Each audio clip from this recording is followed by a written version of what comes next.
Yeah. And we want the pot for that.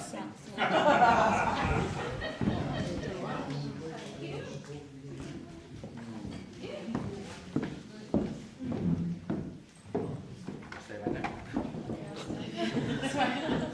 Yeah, do as you're told, woman. Joel, come on. Mary, okay, apart from my wife, there are obviously three other, there are three other beautiful ladies here today. That's Emma, Polly and Claire. So our beautiful bridesmaids, I'd like to thank them very much for being wonderful and the best friends we could ask for. And obviously helping.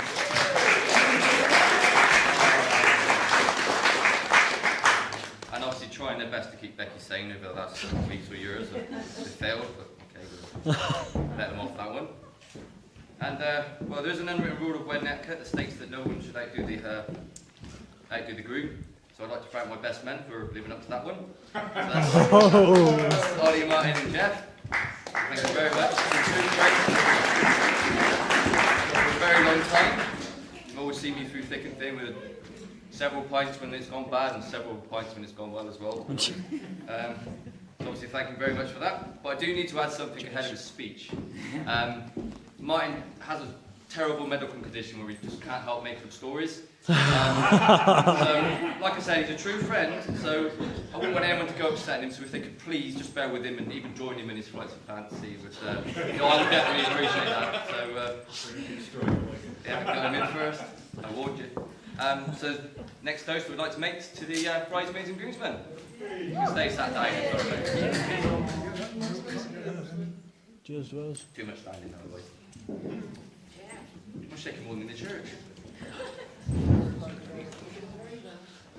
Right. You next. Oh, he's already printed it wrong. Finally, I'd like to thank my wife for making me the happiest man in the world. If I cry, that is happy tears. I think you'd all like to say that she looks absolutely gorgeous today, and when she walked up the aisle, she really did take my breath away. So that way, it's not needed.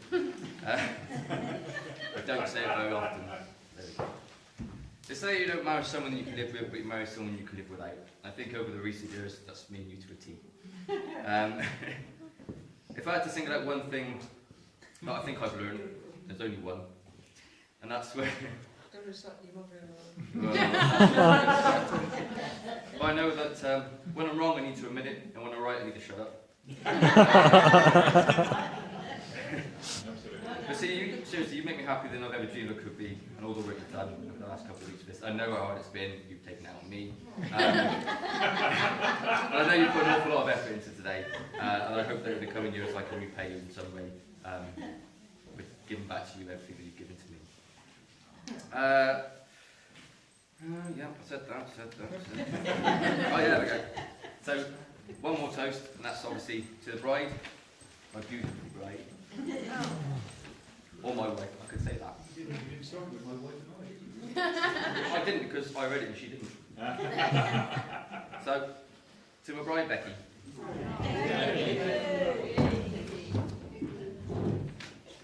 Now, I have been warned there is one more special occasion here today. I believe it's my Auntie Junie's wedding. Birthday. I can't read my own writing. So if everyone could raise their glasses one last time. To Auntie Junie. Happy birthday. Happy birthday. Happy birthday to you. Happy birthday to you. Happy birthday to you.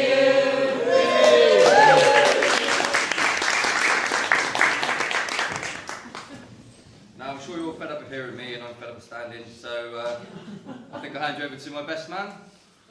To Martin, and before I do that, you can have that in a minute.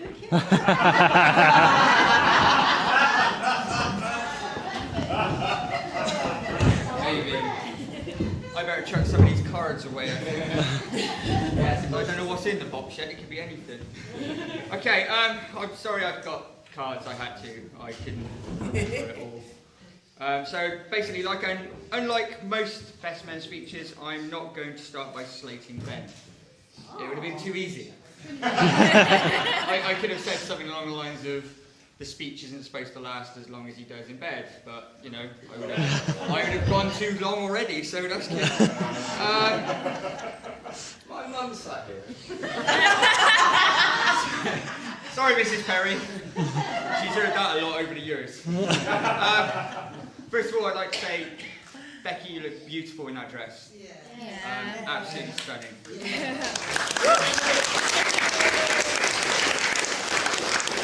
And I'm so glad you won the argument to wear it. That's one story we won't talk about. Being asked to be one of the best men was a very, very privileged thing. It was a bit like being asked to make love to the Queen. On one hand, it was a huge, huge honour, but on the other hand, you dread the moment when you have to rise to the performance.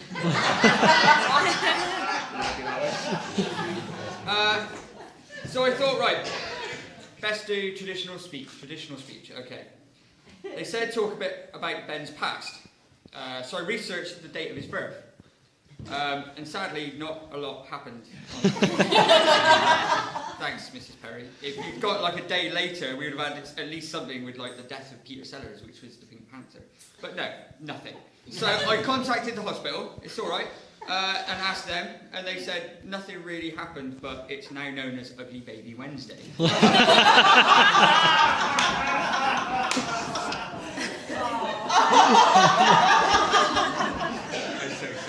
Ask me to gentlemen, I'm sure you'll agree with me today that it's a sad day for any single man in the room, as another beautiful lady is taken off the available list. And ladies, I think you'll agree with me also that today has gone by without really much of a ripple. Okay, now sadly there were some people that couldn't be here today. We have had wishes from Maureen and Tony, Jenny, etc., and certain people that couldn't be here today. What I would like to do is raise a glass to those that couldn't be here. Alright, to have some friends.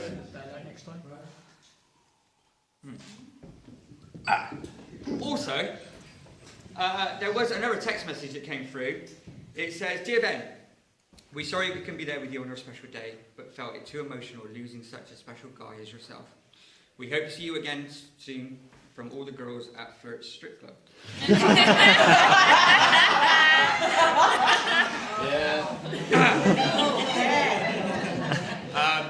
Also, I'd like to thank all the 3 bridesmaids. You did all look beautiful today. That is a serious note. I'm not even going to take a joke out of that one. But once again, outshone by Becky in that beautiful dress. Ben, you're a lucky guy today. You'll be leaving here with a beautiful wife, a wife that is warm, loving and caring. A wife that is funny, radiates confidence wherever she goes, puts up with you. And Becky, how lucky you are too. You'll be leaving here with some lovely flowers. And that dress is beautiful. Seriously though, I would like to raise another glass again to the bride and groom and, sorry, not the bride and groom, so who's right there?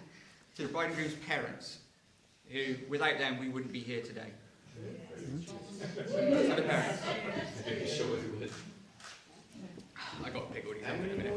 I've only got 3. I thought I'd do it on red and yellow because that's the colours of danger and what wedding is. But before I do my final toast to the magnificent couple, I'd like to share a little wisdom with them both. Ben, I know you're a fan of Oscar Wilde, so here's a quote that I think will help you married life. Women are to be loved, not understood. All right? Becky, can you take a second just to look into Ben's eyes? Not too long, mate.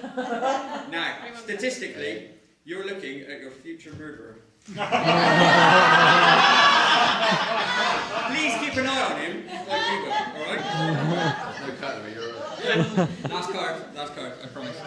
But all joking aside, you make a great couple, and I, as well as everyone else in this room, and all those that know you, will both stand with me and wish you many, many happy years of happiness.